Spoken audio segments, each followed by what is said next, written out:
Authentique et humaine, elle parle avec franchise.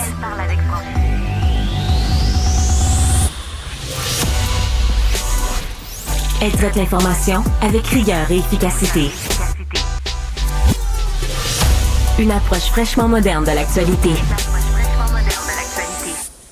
Isabelle Maréchal.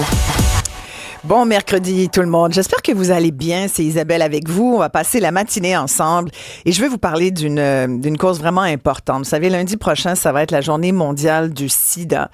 Vous allez me dire, oh ben moi je suis pas gay, fait que ça m'intéresse pas trop ce sujet-là.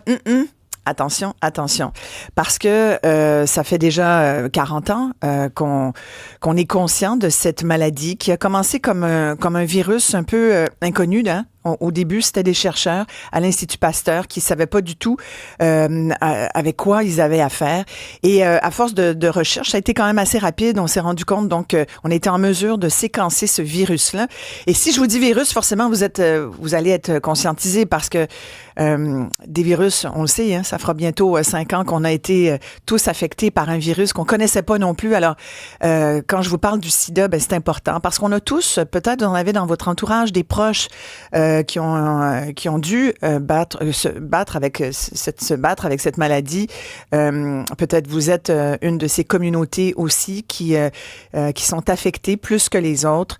On a l'occasion d'en parler avec 2 spécialistes parce que il y a des choses importantes à savoir. À l'effet, entre autres, que si vous pensez qu'on ne meurt plus du sida, ben on aura peut-être des petites nouvelles pour vous, surtout qu'il y a une augmentation de 25% en 2022 des nouveaux diagnostics de VIH au Canada. Et c'est entre autres à Montréal, parmi les capitales canadiennes, c'est à Montréal, entre autres, où il y a la plus grande recrudescence de ces cas-là. Donc, il faut s'en occuper, il faut s'y intéresser.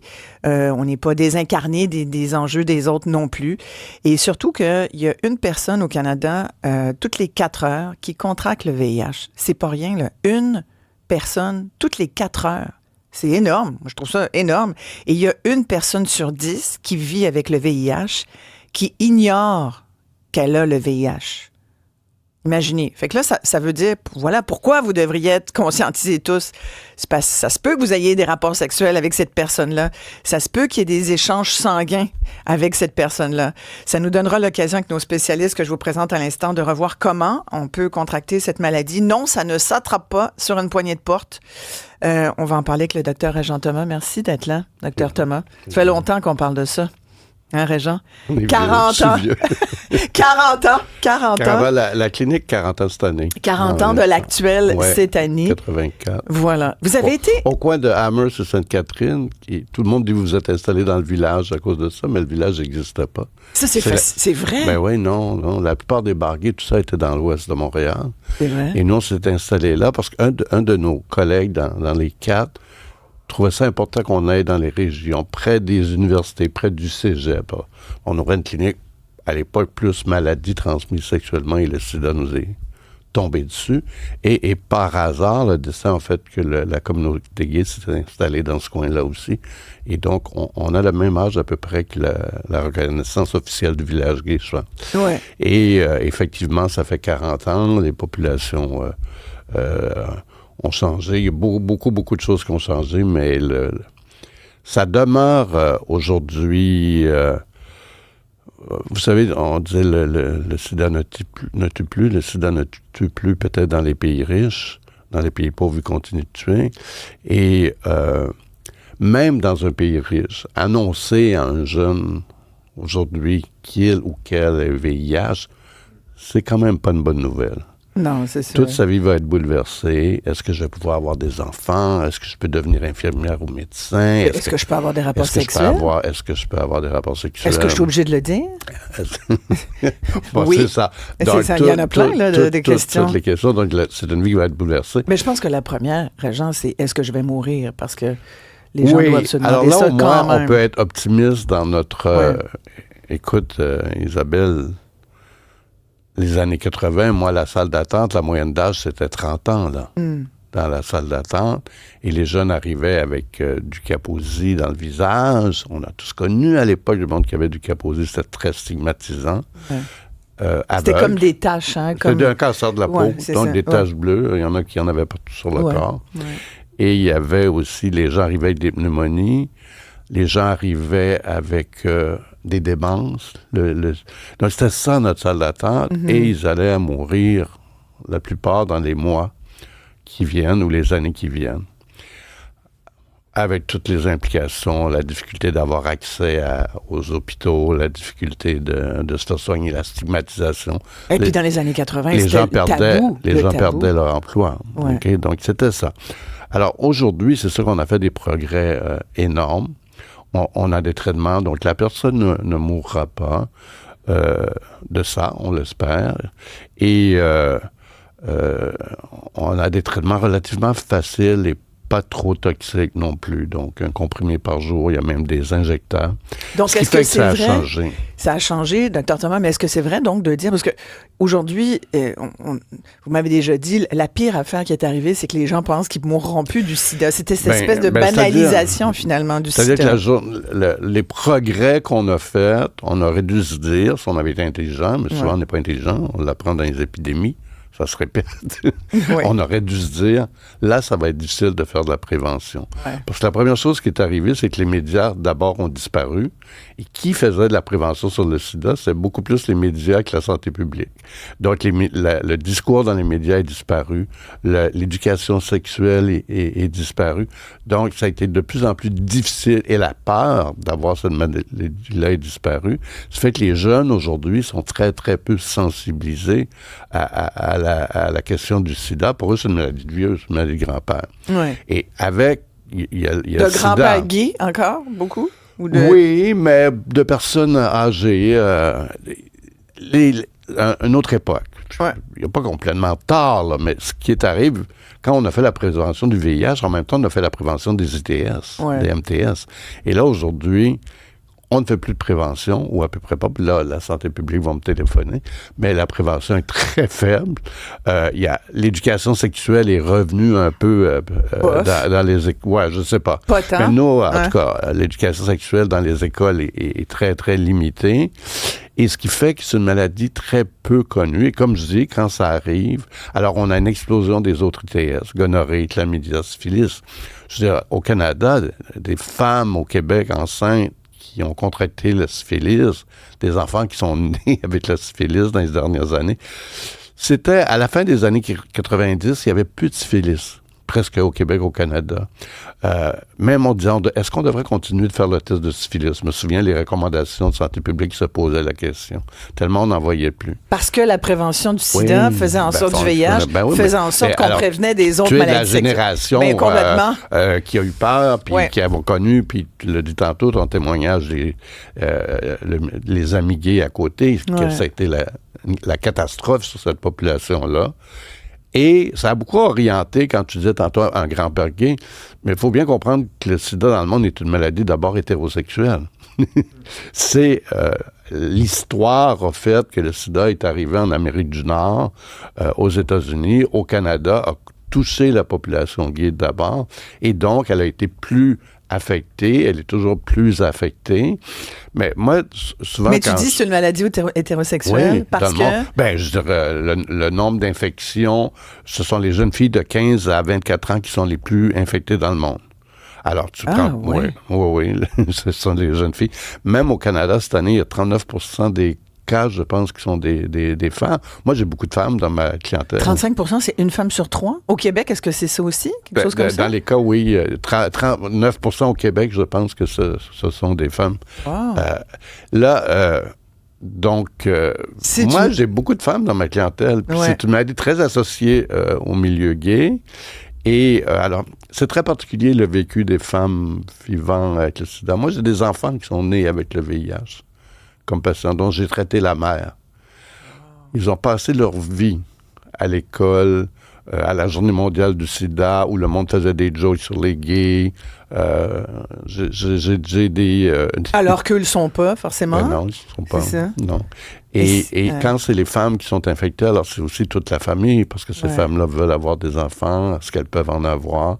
Ça devient toute une situation. Et comment je vais le dire à mon enfant aussi? Mais donc, ces femmes hétérosexuels ont été infectés? De différents milieux. Il y a eu, évidemment, des gens infectés au niveau de la toxicomanie. Il peut y avoir eu des travailleuses du sexe. des femmes migrantes aussi, qui arrivent au Canada sans savoir. Ouais. Elles arrivent ici. Mais ça vient quand même par un conjoint. C'est une transmission sexuelle, ouais, là, ou drogue aussi. Ouais. Au niveau des drogues, on avait fait quand même beaucoup d'efforts sur la réduction des méfaits. Et c'est triste parce qu'on est en train de tourner de bord. On est en train de se redire, est-ce qu'on va criminaliser les toxicomanes?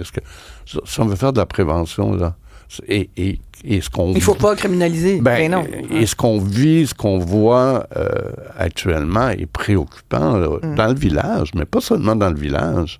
Je suis allé chez mon coiffeur à Outremont, là, puis je voyais des psychotiques dans la rue. Complètement. Alors, ça déborde maintenant. Ça déborde partout. Ouais. Et toute la question des drogues dures, des nouvelles drogues qui sont cheap et qui sont catastrophique. Moi, Isabelle, ça fait 40 ans, tu l'as dit.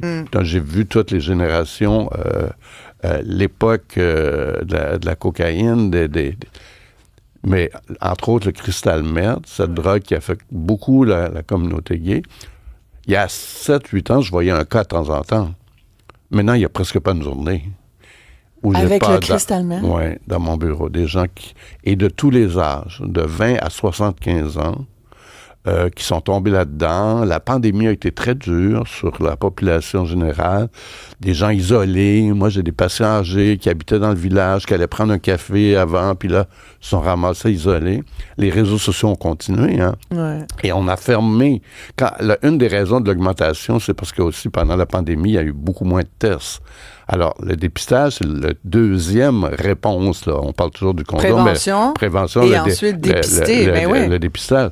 Et une personne sur 10 qui ne sait pas qu'elle a le VIH. Là. Et 60%, je pense, à Montréal, mais là, les chiffres, des fois, varient tellement. Là. Tu me permettras de présenter... Oui, 60% des cas qui ont été diagnostiqués, je pense, chez les hommes gays cette année, pas l'année, mais en 2022, statistiques, c'est la première fois qu'ils passaient un test. 60%? Oui. Et 30 à 50% de ces gens-là étaient infectés depuis entre 3 et 10 ans. Aïe. Donc, toute la question du dépistage... C'est une maladie qu'on a oubliée, finalement. Ben oui, on peut dire ça. Là. On s'en occupe plus. Là. Les médias en parlent plus. L'accessibilité aussi au dépistage, puis en région. La stigmatisation est toujours là. Oui, la stigmatisation. Donc si t'es gay, puis tu t'habites à Gaspé, là... Où c'est que tu vas aller passer un test que personne ne le sait, que ta famille? Ouais. Je vais revenir à toi, mais je veux présenter Alexandre Dumont-Blais, qui est directeur chez Réseau. C'est parfait. Écoute, tu nous mets au courant d'un enjeu qu'on a oublié carrément. On parle aujourd'hui, parce que lundi, ça va être la journée mondiale du sida. C'est important d'en parler. Et surtout chez nous, Alexandre Dumont-Blais, merci beaucoup d'être là.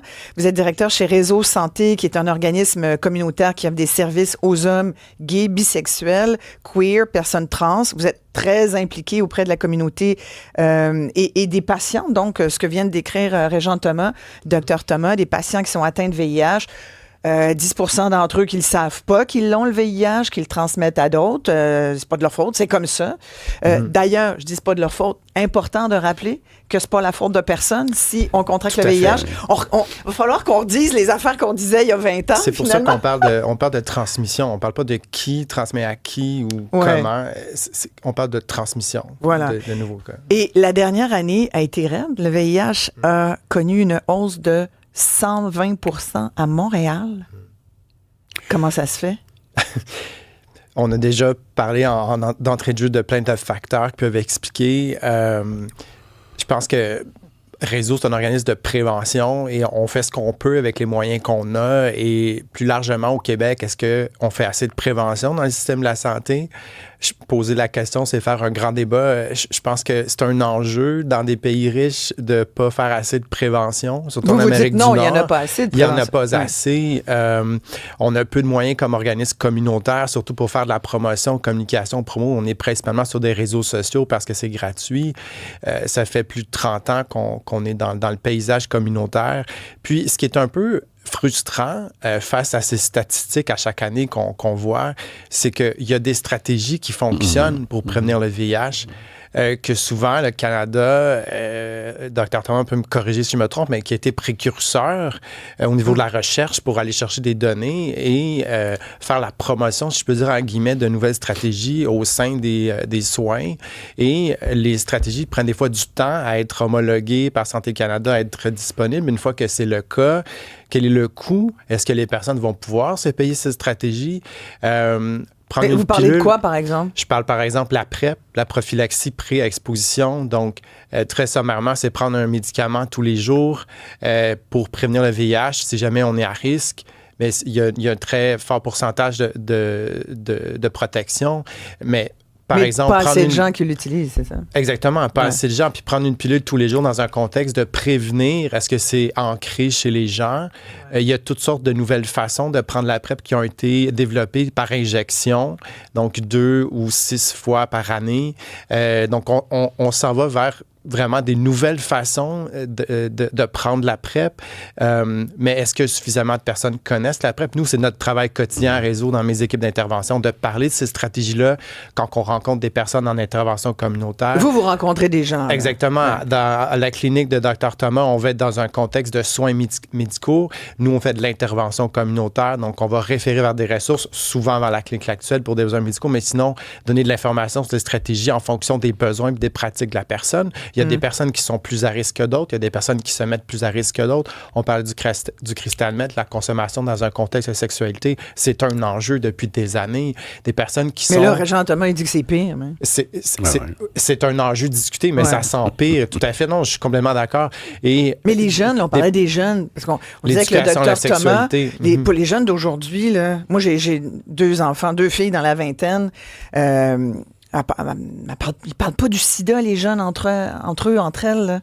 Là. D'ailleurs, s'il y en a qui nous écoutent... Mais ils ne parlent pas des... Même si vous avez 35, 40, peu importe l'âge que vous avez, moi, j'aimerais savoir, est-ce que le sida... c'est une de vos préoccupations? Est-ce que le VIH, quand vous avez des rapports sexuels, il y a plein de monde qui sont sur les réseaux de dating, ça swipe à droite, à gauche. C'est sûr que souvent, moi, je suis effarée de ça, mais mes amis qui le sont me racontent que quand tu swipes quelqu'un puis que tu le rencontres, en général, la première fois, tu scores, tu as des rapports sexuels. Et il n'y a pas de condom. Puis il n'y a pas forcément du condom tout le temps. Fait que là, j'ai envie... mais tu sais, on fait pas la leçon à personne parce qu'on n'est pas meilleur que les autres, mais j'aurais envie de vous dire, appelez-nous pour nous dire comment vous vivez ça. 1-877-827-2346. Vous pouvez nous texter à 187-CUBE-RADIO. C'est fascinant quand même, ça, dans les mœurs sexuelles des gens. Le sida n'est plus là. Je vais donner un exemple, Isabelle. Pendant la pandémie, on a découragé l'accessibilité au dépistage. Les cliniques... Découragé, tu dis? Ben oui. On nous a même dit traiter, si la personne, si elle a des symptômes, traiter sans faire de test. On l'a observé, il y a eu beaucoup moins de possibilités de dépistage. Ouais, parce après ça, les cliniques ont fermé. Ouais. On a fait des consultations téléphoniques. Ouais. Ça ne fait pas de test. Et les gens ont dit, les statistiques sont sorties, il y a une baisse des ITS pendant la pandémie. Nous, on a vu complètement le contraire. La clinique, on n'a pas fermé. Moi, j'ai dit, j'enverrai pas mes patients VIH à l'hôpital pendant Ça n'a pas fait l'affaire de certaines personnes en haut... gouvernementale. Au ministère de la Santé puis de la Santé publique. Ça n'a pas fait l'affaire, mais j'ai dit non, je ne ferme pas. On est resté ouvert. Qu'est-ce qu'on a eu? Bravo. On a eu une explosion. Oui, j'ai jamais fait la COVID. On a eu une explosion d'ITS. Pourquoi? Les gens allaient sur les réseaux sociaux. Il n'y avait rien à faire. Ouais. Et là, la personne qui était dans son petit café, le temps, alors, et j'ai vu des neurosyphilis, on a vu toutes sortes d'affaires pendant la pandémie. Ce qu'Alexandre vient de dire, là, c'est très important, la PrEP, là. C'est un traitement efficace à 97 là. Préventif? Oui. Puis les gens qui vont prendre la PrEP, là, parce que là, toute la question, pourquoi le gouvernement paierait pas, blablabla, on parle de vulnérabilité. Des jeunes qui manquent... Il y a 6 provinces qui payent la PrEP au Canada, dont le Québec, elle n'est pas gratuite. 6 provinces dont elle est gratuite. Mais au Québec, elle n'est pas payée. Elle n'est pas gratuite. Elle est remboursée par la RAMQ, mais il y a un certain frais. Et pour certaines populations plus vulnérables, pour donner un exemple concret, si je prends la PrEP à tous les jours, ça me coûte 60 $ par mois. Mais en 2024, avec un appartement de 1 300 $ à payer, un 60 $, c'est une facture. Alors, les gens vont peut-être décider de ne pas la prendre, mais la sexualité, elle continue. Mais qui devrait la prendre? Parce que quand on parle de vulnérabilité, Bonne question. C'est pas tout le monde qui va se mettre à en prendre. C'est un des problèmes. On a comparé, nous, l'actuel, on a fait une étude, on a comparé avec Vancouver. Vancouver, la PrEP est gratuite depuis longtemps. Il y a une diminution importante du VIH chez les hommes gays à Vancouver. Beaucoup plus qu'à Montréal.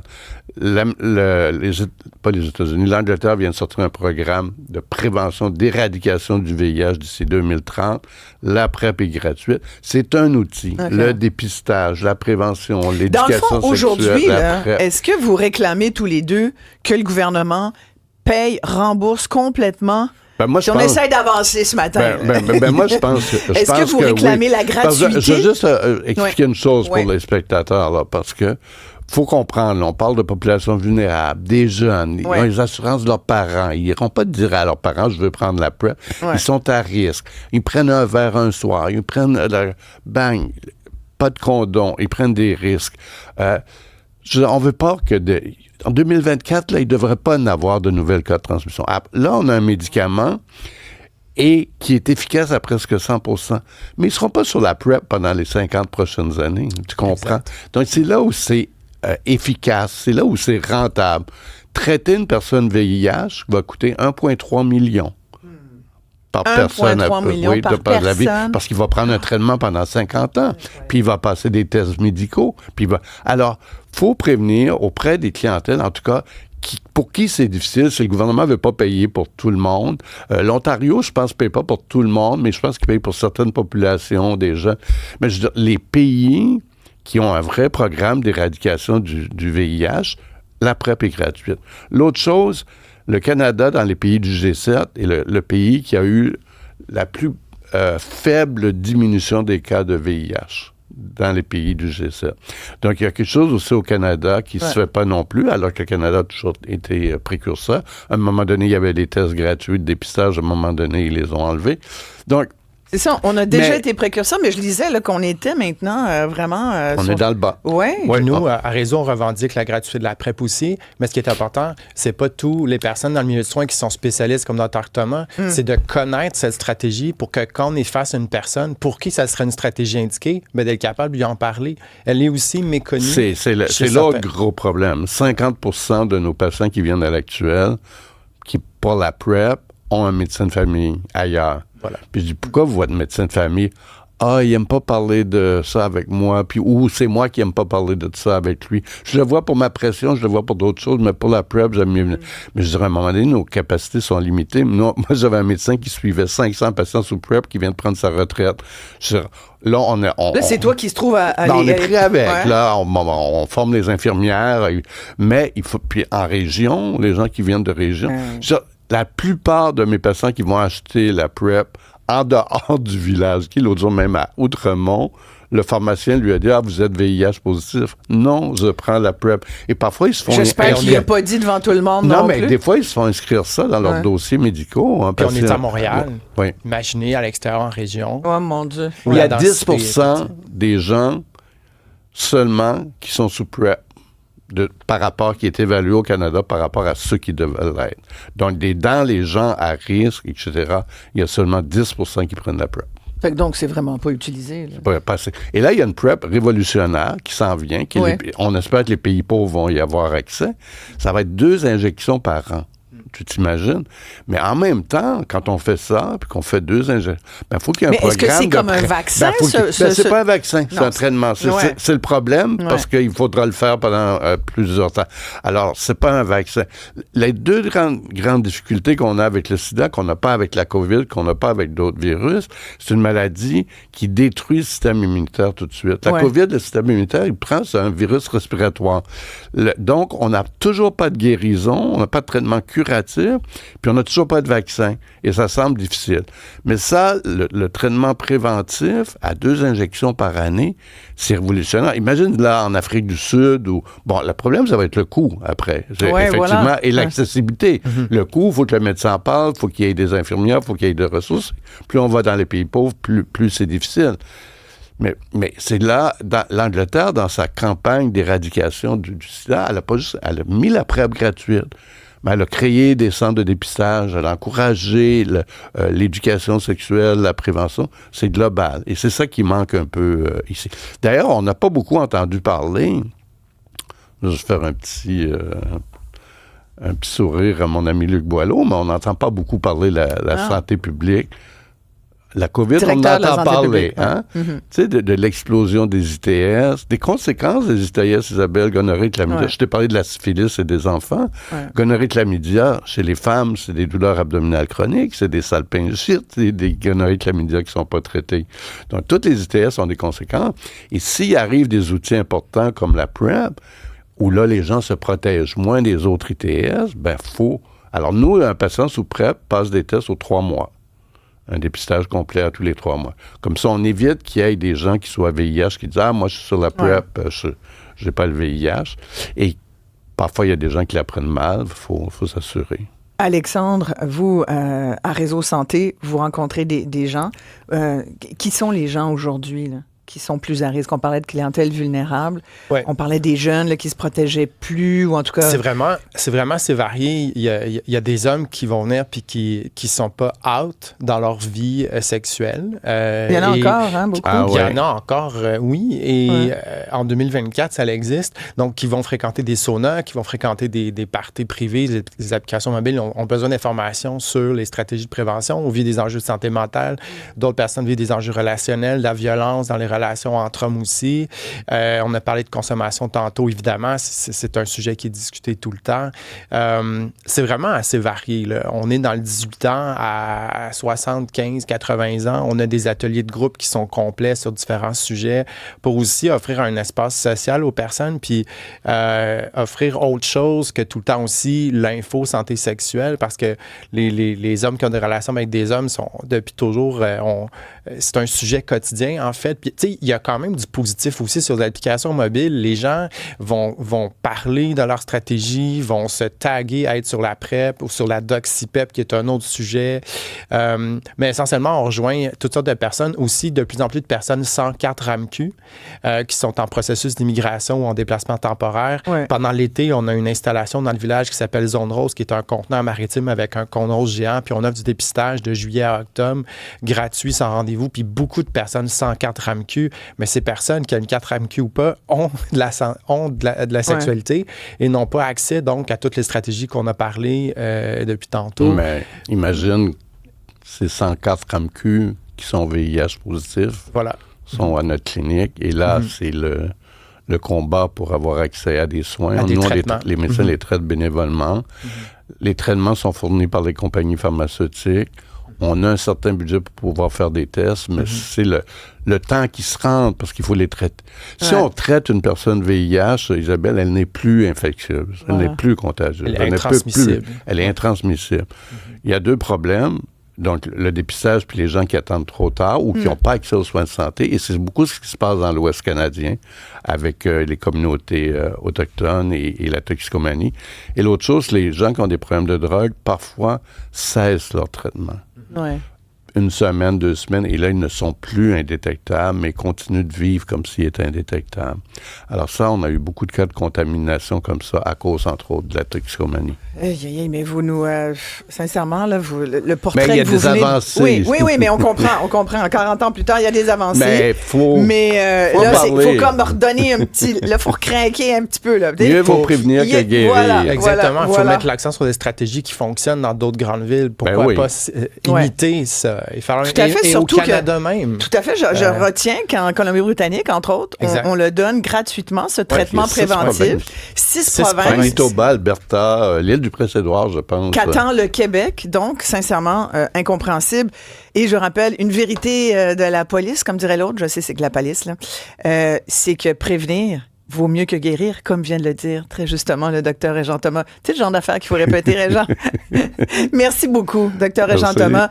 Très choyée d'avoir un grand spécialiste parce que c'est... Là, je vais être en retard au bureau. là. Mais c'est pas grave. Je l'ai Mais fait tu fais pour œuvre toi. utile. Tu fais œuvre utile. Merci beaucoup, Régent. Merci beaucoup, Alexandre Dumont-Blais, qui travaille justement avec la Clinique L'Actuelle, qui est directeur chez Réseau Santé, un organisme communautaire. Si vous êtes, ce que vous avez entendu au cours de cette émission vous a touché, si vous pensez que vous avez besoin de services, n'hésitez pas à contacter Réseau Santé. N'hésitez pas à contacter L'Actuelle. Parlez-en à votre médecin de famille.